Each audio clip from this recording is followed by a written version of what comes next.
सभी का शुभ 24 पर। मैं हूं गरिमा रितेश और अब देखेंगे सुबह की खबरें राजस्थान री।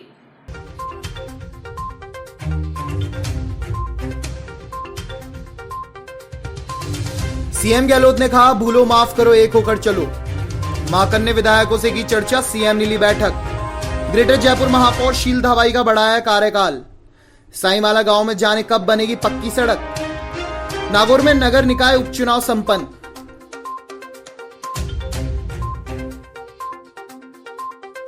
परब तसर जेल में कैदियों की आपसी भिड़ंत।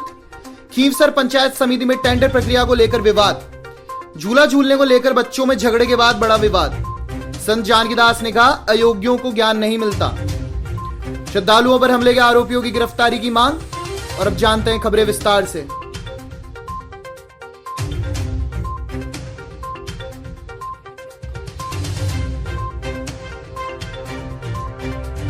मुख्यमंत्री अशोक गहलोत ने गुरुवार को विश्वास जताया कि साल 2023 में होने वाले आगामी विधानसभा चुनाव में राज्य में फिर कांग्रेस की सरकार बनेगी। इसके साथ ही उन्होंने कांग्रेस विधायकों से भूलो माफ करो और एक होकर चलो की नसीहत देते हुए कहा कि राज्य में विकास कार्यों में कमी नहीं आने दी जाएगी। इसके साथ ही मुख्यमंत्री ने कोरोना टीकाकरण के लिए विधायक कोष की रोकी गई 3 करोड़ रुपए की राशि जारी करने की घोषणा की। मुख्यमंत्री गहलोत गुरुवार रात अपने निवास पर कांग्रेस व समर्थक विधायकों की अनौपचारिक बैठक को संबोधित कर रहे थे। ये विधायक मुख्यमंत्री की ओर से दिए रात्रि भोज में शामिल होने वहां पहुंचे थे। गहलोत ने विधायकों को कहा कि इसी तरह से काम चलते रहेंगे, आप ये विश्वास रखिए, आप लोग भी जीत कराएंगे और 2023 में कांग्रेस की सरकार बनेगी। राजस्थान में अशोक गहलोत मंत्रिमंडल में फेरबदल और हजारों की संख्या में राजनीतिक नियुक्तियों की सुगबुगाहट के बीच कांग्रेस महासचिव व पार्टी के राजस्थान प्रभारी अजय माकन ने कांग्रेस व समर्थक विधायकों से फीडबैक लेने का काम बृहस्पतिवार को पूरा कर लिया। अब वे अपनी रिपोर्ट नई दिल्ली में पार्टी आला कमान को सौंपेंगे। वहीं मुख्यमंत्री अशोक गहलोत ने विधायकों के लिए रात्रि भोज का आयोजन किया है। पार्टी सूत्रों ने बताया कि विधायकों से चर्चा के तहत माकन ने दूसरे दिन बृहस्पतिवार को 49 विधायकों से आमने सामने एक एक कर चर्चा की। माकन बुधवार को पहले दिन 66 विधायकों से मिले थे और 2 दिन में उन्होंने कुल मिलाकर 115 विधायकों से चर्चा की। सूत्रों के अनुसार माकन ने सरकार व संगठन के कामकाज, प्रस्तावित मंत्रिमंडल फेरबदल व पार्टी के संगठन में जिला व ब्लॉक स्तर की नियुक्तियों को लेकर उनकी राय ली। माकन सब अपनी रिपोर्ट पार्टी को आला कमान को सौंपेंगे। ग्रेटर जयपुर नगर निगम के लिए बड़ी खबर मिल रही है। कार्यवाहक महापौर शील धावाई का कार्यकाल बढ़ाया गया है। राजस्थान सरकार ने 60 दिन के लिए और कार्यकाल बढ़ाया है। स्वायत्त शासन विभाग ने आदेश जारी किए हैं। धावाई का कार्यकाल 6 अगस्त को समाप्त हो रहा था। तत्कालीन महापौर सौम्या गुर्जर के निलंबन के बाद इसके बाद धावाई को कार्यवाहक महापौर की जिम्मेदारी सौंपी गई थी। नगर पालिका अधिनियम के तहत सरकार को अधिकार है कि कार्यवाहक महापौर का कार्यकाल समय समय पर बढ़ाने का अधिकार है।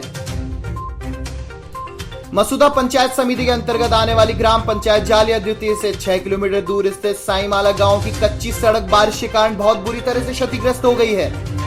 कीचड़ और गड्ढे किसी भी समय हादसे को दावत देते रहते हैं। हमारे खोजी मनमौजी दबंग बाइक रिपोर्टर रॉकशार इरफान अली खान ने बताया कि सड़क की बदहाली के कारण ग्रामीणों को आवागमन में काफी परेशानी होती है।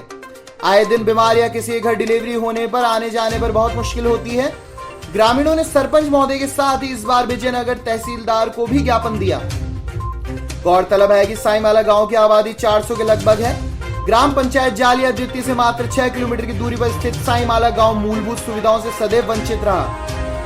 इससे पहले शुभ 24 न्यूज पटपड़ा गांव की समस्याओं पर भी एक ज्वलंत जमीनी रिपोर्टिंग कर चुका है, जिसके परिणाम स्वरूप पटपड़ा गांव में सरपंच साहब द्वारा त्वरित कार्यवाही की गई थी। शुभ 24 न्यूज प्रशासन से यही अपील करता है कि जल्द से जल्द इस गांव में एक पक्की सड़क का निर्माण करवाकर ग्रामवासियों की समस्या का समाधान किया जाए। नागौर से हमारे संवाददाता दीनदयाल ने बताया कि नागौर जिले के डीडवाना नगर पालिका में एक वार्ड में नगरीय विकास उपचुनाव के लिए मतगणना बुधवार को हुई। मतगणना के बाद परिणामों की घोषणा की गई। डीडवाना नगर पालिका के वार्ड संख्या 6 में कांग्रेस के गजानन मोट ने 267 मतों से जीत दर्ज की। दोनों ही जगह भाजपा का बोर्ड है और इस परिणाम से जीत का कोई असर इस पर नहीं पड़ेगा। नागौर से हमारे संवाददाता दीनदयाल ने बताया है कि परबतसर जेल में कैदियों में मारपीट, एक घायल को किया अजमेर रेफर। हत्या के मामले में सजा काट रहे 2 कैदी भाइयों ने दूसरे कैदी का कान चबा डाला, जिसे घायल किया। वह गवाह भी रेप में मामले में काट रहा था सजा।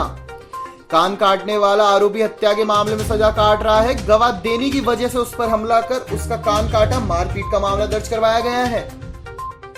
नागौर की खींवसर पंचायत समिति में टेंडर की प्रक्रिया को लेकर विवाद हुआ। नागौर से हमारे संवाददाता दीनदयाल ने बताया कि टेंडर की कॉपी लेने व मारपीट के आरोप को लेकर खींवसर प्रधान सीमा बिडियासर, उनके पति भोजा, सरपंच जगदीश बिडियासर सहित 6 के खिलाफ मारपीट का मामला दर्ज हुआ है। पुलिस उन्हें पकड़कर थाने ले आई है। एसपी ऑफिस के सामने 2 पक्षों में हुई जमकर मारपीट। पार्क में झूला झूलने को लेकर बच्चों में हुए झगड़े के बाद बड़ा विवाद। पुलिस ने दोनों पक्षों के एक ही युवक को पकड़ भीड़ को खदेड़ दिया।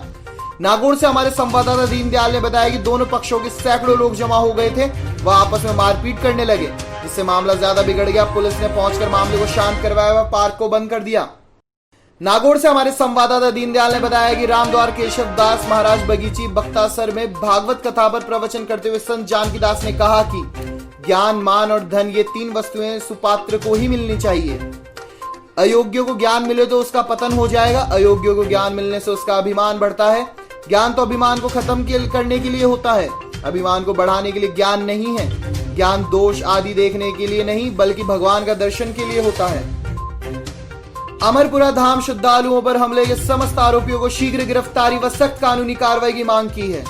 नागौर से हमारे संवाददाता दीनदयाल ने बताया कि राष्ट्रीय फुले ब्रिगेड ने एसपी को दिया ज्ञापन। गुरु पूर्णिमा के दिन अमरपुरा में वापस आते वक्त कुछ युवकों द्वारा लूट के इरादे से मारपीट की गई व महिला का मंगलसूत्र तोड़कर ले गए। नागौर में आज सुबह पानी की मांग को लेकर हंगामा हुआ। भार्गव मोहल्ले के लोग सुबह सुबह आकर नगर परिषद में बैठ गए। वार्ड पार्षद हरिराम जाखड़ के साथ लगभग 50 लोग नगर परिषद के मुख्य गेट पर बैठ गए। नागौर से हमारे संवाददाता दीनदयाल ने बताया कि पुलिस के समझाने पर नहीं माने तो हरिराम जाखड़ व एक अन्य भार्गव मोहल्ला निवासी धनाराम को पुलिस शांति भंग करने के आरोप में पकड़ कर ले गई। कुचेरा टोल नाके पर स्थित एक होटल पर आबकारी विभाग की टीम ने दबिश दी। कार्रवाई के दौरान बड़ी मात्रा में अवैध शराब बरामद हुई। नागौर से हमारे संवाददाता दीनदयाल ने बताया कि आबकारी टीम ने यहां से 7 पेटियों में कुल 337 पौवे देसी शराब के जब्त किए। बताया जा रहा है कि कार्रवाई मुंडवा स्थित महादेव होटल पर की गई। सूत्रों के अनुसार ये होटल पूर्व विधायक की है, मगर अवैध शराब की कार्रवाई से बचने के लिए एक व्यक्ति के नाम एग्रीमेंट करवा दिया गया है। इसमें आबकारी विभाग के अधिकारियों की मिलीभगत भी सामने आई है। फिलहाल मामले की जांच चल रही है। कोटा के विजय नगर थाना क्षेत्र के पास चलती कार में कल भीषण आग लग गई। कोटा उदयपुर से हमारे शुभ 24 जोनल हेड दुष्यंत सिंह गहलोत ने बताया कि आग लगने का पता चलते ही कार में सवार 2 युवकों ने कार को एक साइड पर रोककर अपनी जान बचाई। घटना की जानकारी में पुलिस, जाब्ता व अग्निशमन विभाग से एक दमकल मौके पर पहुंची, जिन्होंने आग पर काबू पाया, लेकिन तब तक कार आग की चपेट में आ चुकी थी। हालांकि हादसे में किसी प्रकार की जान हानि नहीं होने से बड़ा हादसा टल गया है। कोटा हाड़ौती नर निर्माण परिषद के संभागीय अध्यक्ष एवं भाजयुमो पूर्व मीडिया प्रभारी राकेश निर्मल सैन ने बताया कि कार्यकर्ताओं ने टोक्यो ओलंपिक में गए भारतीय टीम के खिलाड़ियों को शुभकामनाएं देते हुए उत्साहवर्धन किया है। कोटा से हमारे शुभ 24 संवाददाता उमेश गोस्वामी ने बताया कि ओलंपिक में रजत पदक जीतने वाली मीराबाई चानू को शुभकामनाएं दी एवं खिलाड़ियों के साथ मिठाई बांटकर खुशी जाहिर की। हाड़ौती में खौफ का पर्याय बन चुके कुख्यात अपराधी व हार्डकोर हिस्ट्री शीटर हजरत उर्फ गुड्डू के खिलाफ राजपासा के तहत कार्रवाई कर जेल भिजवाया गया है। कोटा से हमारे शुभ 24 संवाददाता अनुभव मित्तल ने बताया कि गुड्डू पिछले 2.5 दशक से अपराध की दुनिया में सक्रिय है। अब तक कोटा शहर ही नहीं बल्कि कई राज्यों में विभिन्न थानों में 43 प्रकरण दर्ज हैं। सांगोद विधानसभा क्षेत्र से वर्तमान विधायक भरत सिंह को मंत्री बनाए जाने की मांग को लेकर कांग्रेस देहात जिला उपाध्यक्ष हरिप्रकाश शर्मा के नेतृत्व में कांग्रेस कार्यकर्ताओं ने राज्यपाल के नाम लिखा ज्ञापन। दिगोद कोटा से हमारे शुभ 24 संवाददाता सीपी शर्मा ने बताया कि ज्ञापन दिगोद उपखंड अधिकारी एसडी सिंह को सौंपा गया है। शिवसेना राजस्थान के जिला प्रभारी सुरेश गोस्वामी और जिला अध्यक्ष लोकेश शर्मा के नेतृत्व में कोटा जिला कलेक्टर को ज्ञापन दिया गया। कोटा से हमारे शुभ 24 संवाददाता अनुभव मित्तल ने बताया कि सोमवार सुबह 10 बजे जवाहर नगर में कार के कुचलने से 2 साल की बच्ची की मौत हो गई। जिस कार से दुर्घटना हुई वह कार डॉक्टर कुलदीप कुमार के नाम रजिस्टर्ड है, जो कि कोचिंग फैकल्टी बताए जा रहे हैं। शिवसेना राजस्थान की मांग करती है कि गाड़ी चालक के खिलाफ सख्त से सख्त कार्रवाई हो। राज्य सरकार व एलन संस्था निवेदन है कि बच्ची के पिता उनकी आर्थिक स्थिति को देखकर 15 दिन के भीतर मुआवजा दिया जाए। रामगंज मंडी दरा से शाकिर खान ने बताया कि कोटा जिले के मुकंदरा अभ्यारण्य में गुरुवार को अंतर्राष्ट्रीय बाघ दिवस पर वन प्रेमियों ने बाघ बचाओ बाघ बढ़ाओ अभियान के तहत मुकंदरा अभ्यारण्य के बाघों का कुनबा बढ़ाने के लिए धरना प्रदर्शन किया।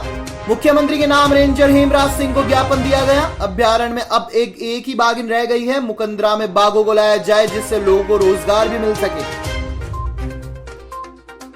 पुलिस थाना सज्जनगढ़ द्वारा शमशान भूमि के पास ढाबे पर जुआ खेलने की सूचना पर सज्जनगढ़ पुलिस ने मौके पर पहुंचकर 3 व्यक्तियों को गिरफ्तार किया। बांसवाड़ा से हमारे शुभ 24 संवाददाता रविंद्र कलाल ने बताया कि एक बाइक को जब्त किया गया। एक व्यक्ति अंधेरे का फायदा उठाकर अब भाग निकला था। देईखेड़ा थाना क्षेत्र के कोटरी मोड़ के समीप बाइक व गाय की भिड़ंत में बाइक सवार युवक की मौत हो गई। लाकेरी बूंदी से हमारे शुभ 24 संवाददाता बनवारी सैनी ने बताया कि दुर्घटना में गाय भी घायल बताई जा रही है। सूचना मिलने पर मौके पर पहुंचकर राहगीरों व स्थानीय लोगों की मदद से घायल को देईखेड़ा अस्पताल पहुंचाया गया, जहां पर कुछ ही पल में उसकी सांसें थम गई। लाखेरी क्षेत्र के लकड़ेश्वर महादेव प्रांगण में भाजपा मंडल की कार्य समिति की बैठक का आयोजन किया गया। लाखेरी बूंदी से हमारे शुभ 24 संवाददाता बनवारी सैनी ने बताया कि बैठक भाजपा मंडल अध्यक्ष महेंद्र शर्मा के नेतृत्व में संपन्न हुई, जिसमें मुख्य अतिथि जिला प्रभारी नरेश बंसल रहे। श्याम प्रसाद मुखर्जी की तस्वीर पर माला पहनाकर दीप प्रज्वलित किया गया। बुधवार सुबह कोटा दौसा लालसोट मेगा हाईवे पापड़ी रेलवे फाटक पर भारी मशीन लेकर जा रहे ट्रोले के गियर अटकने से यातायात बाधित हो गया। लाखेरी बूंदी से हमारे शुभ 24 संवाददाता बनवारी सैनी ने बताया कि फाटक के दोनों ओर वाहनों का जाम लग गया, जिसकी सूचना मिलने पर आरपीएफ थाना प्रभारी मनोज कुमार ने मौके पर पहुंचकर रास्ता बहाल करवाया। लाखेरी क्षेत्र में बस स्टैंड या आधुनिक शौचालय की सुविधाएं जनता को नहीं मिल रही है। लाखेरी बूंदी से हमारे शुभ 24 संवाददाता बनवारी सैनी ने बताया कि आधुनिक शौचालय सुबह थोड़ी देर खुलने के बाद कर्मचारी ताला लगाकर चले जाते हैं, जिससे महिलाओं को काफी समस्याओं का सामना करना पड़ रहा है। इन समस्याओं को लेकर नगर पालिका चेयरमैन बेखबर बनी हुई है। ऐसे में क्षेत्र के हालात कैसे सुधरेंगे, जिसको लेकर आम जनता के काफी रोष प्रकट किया है।